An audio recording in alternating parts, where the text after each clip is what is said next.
사랑하는 아버지 하나님, 지난 한 주도 무사히 지켜주시고 이 자리까지 인도해 주셔서 감사합니다. 이 모든 것이 하나님의 계신 모 안에 있었기 때문인 것을 알아요. 주님과 하나님의 은혜에 감사합니다. 오늘 목사님께서 전파하신 하나님의 말씀을 안 듣고 우리의 미남이 더욱 전하게 하시고 말씀으로 하나님의 큰 사랑을 깨닫게 해주세요. 우리의 예배를 존재하심을 주님을 찬양합니다. 우주 예수님의 이름으로 기도드립니다. 아멘. 자, 우리 함께 인사하겠습니다. 샬롬. 승리하세요. 세상 누구보다 사랑합니다. 제가 이거를 지난 추석 때 가족 예배 때 했더니 한 분이 손가락 5개를 펴야 된다며 사랑하는 걸 어떻게 증명할 수 있냐, 5만 원을 주면 증명할 수 있습니다. 이렇게 얘기하더라고요. 그래서 한참 웃었습니다. 네. 어린이 여러분, 어떤 친구가 초등학교 친구였는데 엄마가 매주 500원씩 헌금을 줬어요. 그래서 교회 가서 예배 드리고 꼭 이 헌금을 하거라 이런 거예요. 근데 이 친구가 교회까지 가는 길에 아이스크림 가게가 있었던 거야. 그래서 이 유혹을 견딜 수가 없어서 항상 가면서 아이스크림을 500원짜리를 사 먹었어요. 근데 어느 날은 엄마가 그 사실을 알게 된 거예요. 왜냐하면 보통 아동부에 가면 선생님이 출석부에 뭐 출석, 헌금, 요절 이런 걸 체크하거든요. 근데 우연히 그걸 봤는데 우리 아들이 한 번도 헌금을 안 한 거야. 그래서 어떻게 이런 일이 있을 수 있을까 하고 알아봤더니 아이스크림을 너무 좋아하잖아요, 아들이. 그래서 그 다음 주부터는 엄마가 500원짜리 2개를 주면서 얘야, 이거 하나는 너 꼭 아이스크림 사 먹고 이거 하나는 가서 헌금을 드려 라고 한 거예요. 그래서 이제 두 손에 신나게 들고 이제 합법적으로 아이스크림을 사 먹을 수 있잖아요. 동전을 막 던지면서 가다가 하나를 떨어뜨렸어요. 근데 또르르르르르르 굴러가다가 하수구에 퐁당 빠진 거야. 근데 이 초등학교 남자아이가 뭐라고 했게요?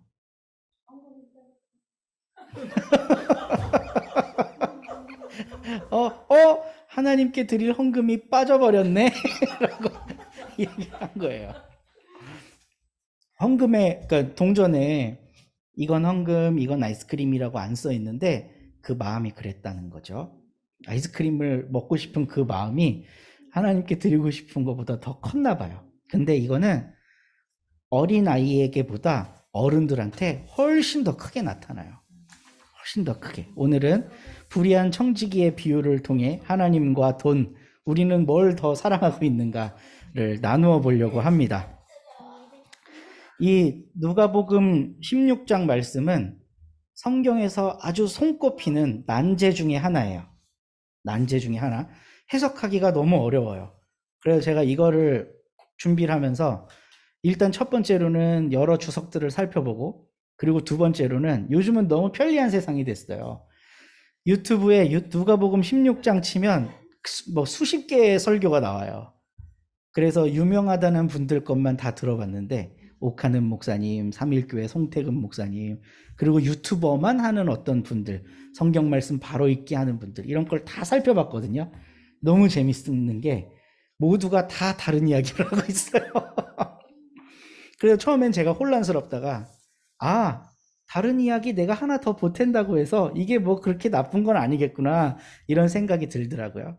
그래서 오늘 함께 말씀을 읽어가며 나눔을 가지려고 합니다. 누가복음 15장, 우리 계속해서 15장을 지금 몇 주째 읽었는데요. 15장에 제일 유명한 게 이제 돌아온 탕자 이야기고, 그 다음에 잃은 드라크마 비유, 잃은 양 비유, 이런 게 나오잖아요. 그 연속선상에서 오늘 말씀이 있는 거예요. 보면 1절 한번 보실래요?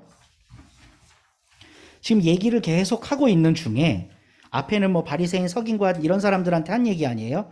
근데 얘기를 계속 하고 있는 중에 청중을 확장하세요. 예수께서 제자들에게도 말씀하셨다 하면서 청중을 이제 확장하세요. 그 전 이야기들은 사실상 제자들만 들으라고 한 얘기는 아니었던 거죠. 뭐 그 잃은 양 비유나 드라크마 비유나 돌아온 탕자 이야기 이런 거는 그 다른 사람들 들으라고 한 얘기예요. 그거를 바리새인이나 서기관 들으라고 한 얘기라고 생각하고 읽어야 돌아온 탕자 이야기에서 맏형이 누군지 분명하게 알 수 있어요. 너희들이 맏형이야 이렇게 해석이 될 수 있거든요. 그러니까 그 바리새인이나 서기관들 분노하잖아요. 이 동생을 케어해주는 아버지의 너른 마음을 화를 내거든요. 그러고 나서 청중을 확장하면서 이제 제자들과 함께 이 이야기를 나누고 계신 거예요. 예수님의 말씀은 항상 일상에서 일어날 법한 이야기들을 비유로 설명을 하시죠. 어떤 부자가 있었는데 청지기를 하나 두었다. 근데 제가 여기서 꽂혔던 단어가요. 그는 이 청지기가 자기 재산을 낭비하고 있다는 소문을 들었다. 이 낭비가 뭘까요? 사전적인 의미로는 헛되이 해프게 쓰는 겁니다. 근데 우리가 이 자본주의적 세상의 사고방식을 갖고 있기 때문에 이 낭비를 오해해요. 어떻게 오해하냐면 이 청지기가 나중에 하는 행동이 낭비거든요. 주인의 재산을 100석 빌린 사람 50석으로 깎아주고 100말 빌린 사람 100석 빌린 사람 80석으로 깎아줘요. 낭비해버리는 거잖아요. 근데 주인이 그 낭비는 칭찬을 한단 말이죠. 그러면 뒤에 낭비랑 앞에 낭비는 뭐가 다르다는 의미예요. 그쵸? 똑같은 낭비고 해프게 쓰고 버린 건데 그러니까 주인이 낭비하고 있다는 이 청지기에 대한 소문을 듣고 얘를 데려다 지금 꾸짖고 너는 앞으로 청지기는 못하겠다 하고 해고 통보를 합니다. 그러니까 이 청지기가 살 궁리를 하려고 어떻게 하면 내가 살 수 있을까? 육체 노동을 하자니 몸이 힘들어서 안 되고 아마도 나이가 많은 사람일 거라는 생각을 해볼 수 있어요. 성경은 정확하게 말하고 있지 않지만 어떤 사람은 이제 송태근 목사님 같은 경우는 이 사람이 행정일만 보던 사람이라 몸을 못 쓰는 것 같다고 이렇게 얘기하더라고요.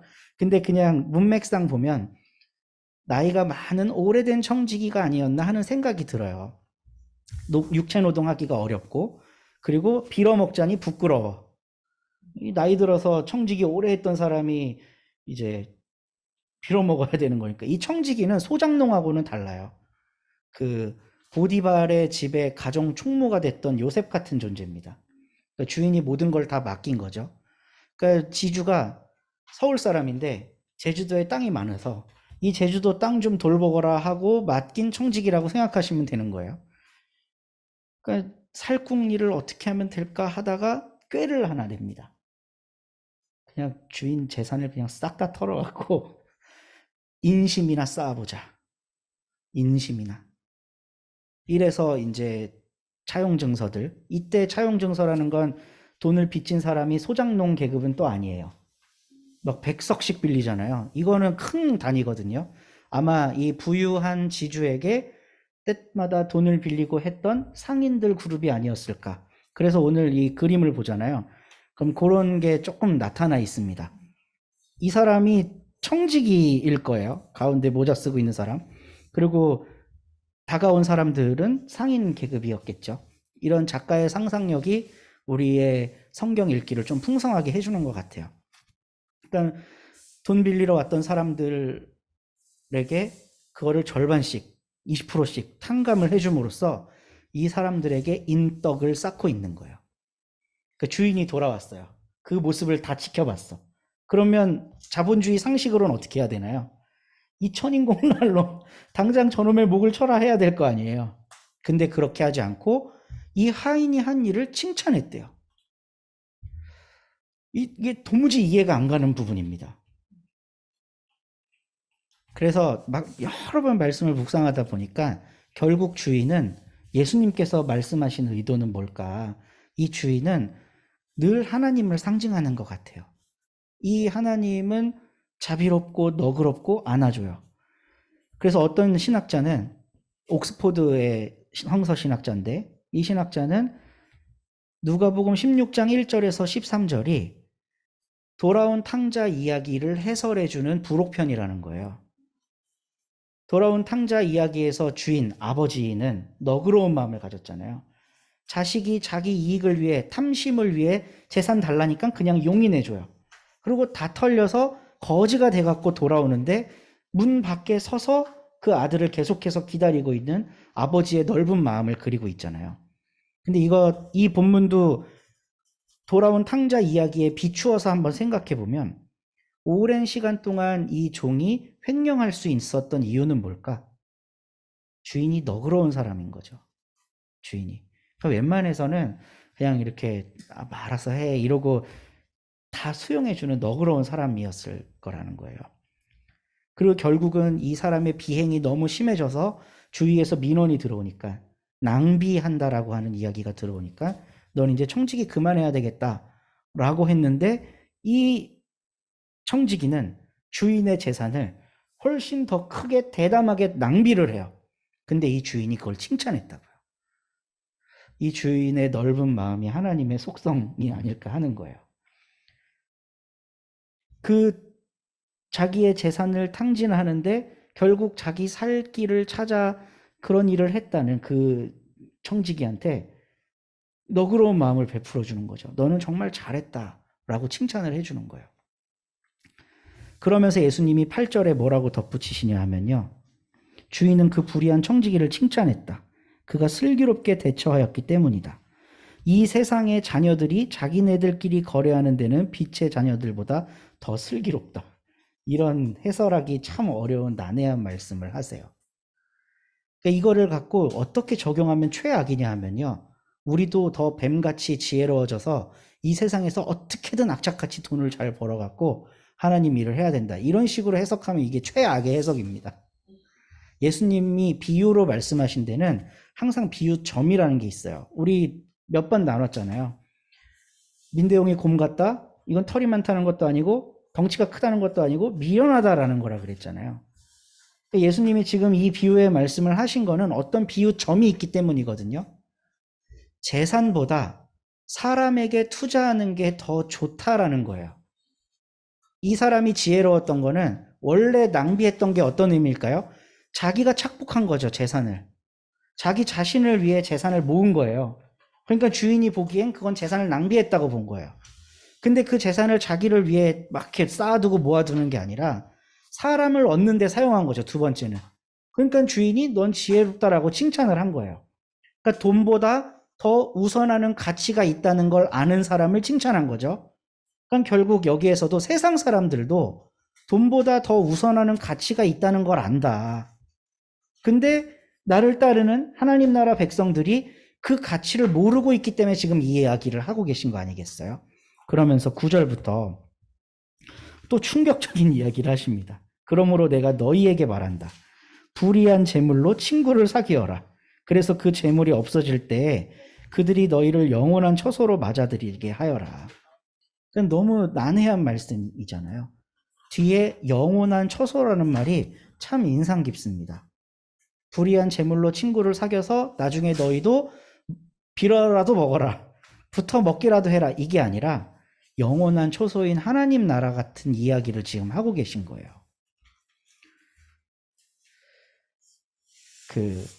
제가 참 존경하고 사랑하고 지금도 꾸준히 말씀을 듣고 있는 김동호 목사님이 계십니다. 지금은 암에 걸려서 돌아가실 날을 받아두고 계신데, 근데 이분이 지금도 열정적이어 갖고요. 날마다 기막힌 새벽이라고 유튜브 방송을 하고 있고 한 10만 명씩 들어요, 아침마다. 근데 메시지가 너무 좋아요.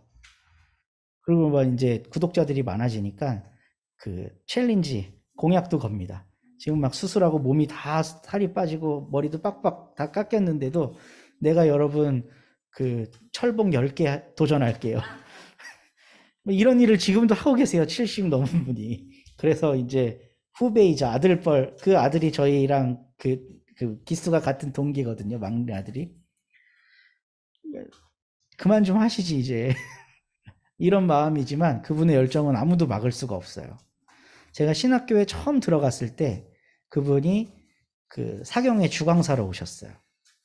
근데 어린 나이에 그 말씀을 듣는데 너무 거북스럽더라고요. 너무 이상한 거예요. 그러니까 어떤 얘기만 하냐면 교회를 쪼개고 나누었더니 우리 교회가 더 커지고 부자가 됐더라. 이 얘기만 하는 거예요. 그게 너무 거슬렸어요. 근데 제가 언제 그분의 말씀에 푹 빠져들었냐면 30대 초반에 이제 목사 안수박 받자마자 야, 어떻게 이런 깊이 있는 설교를 하시지 하고 한참 푹 빠져든 거예요. 근데 그러다가 좀 더 공부를 하고 이분의 사역과 하셨던 메시지들 이런 걸 곱씹어 보다 보니까 아, 여기에는 굉장히 기독교적이지 않은 요소가 하나 있구나 라는 게 마음에 확 들어왔어요.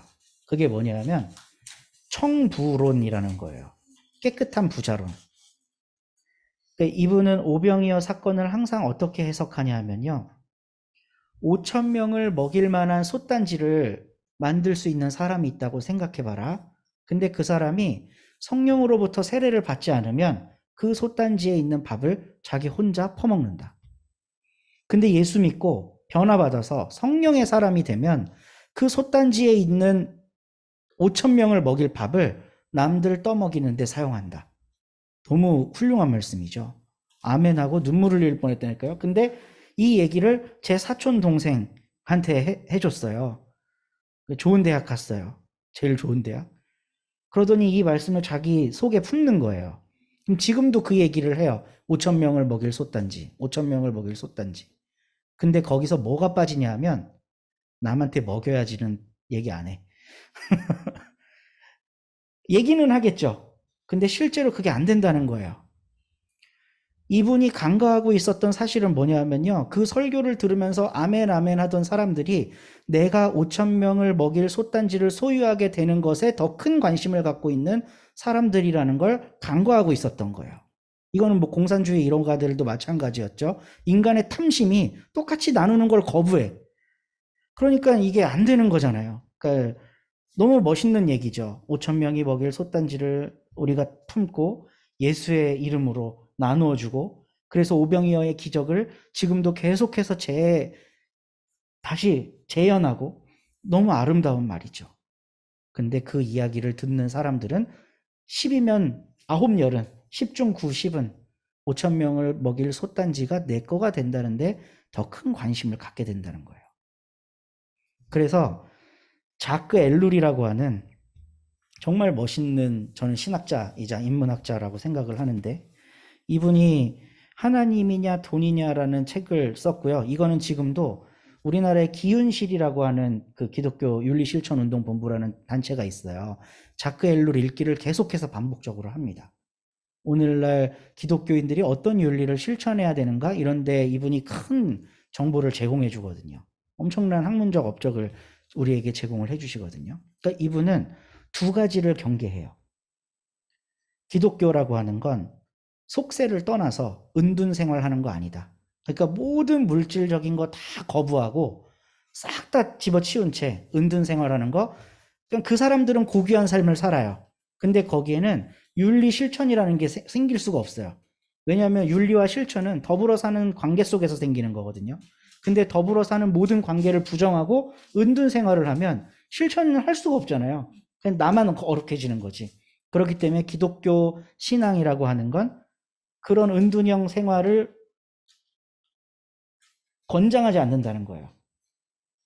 불교도 소승불교가 사상적으로는 깊다지만 대중한테 영향력을 못 미치잖아요. 그러니까 대승불교가 나오는 거 아니겠어요?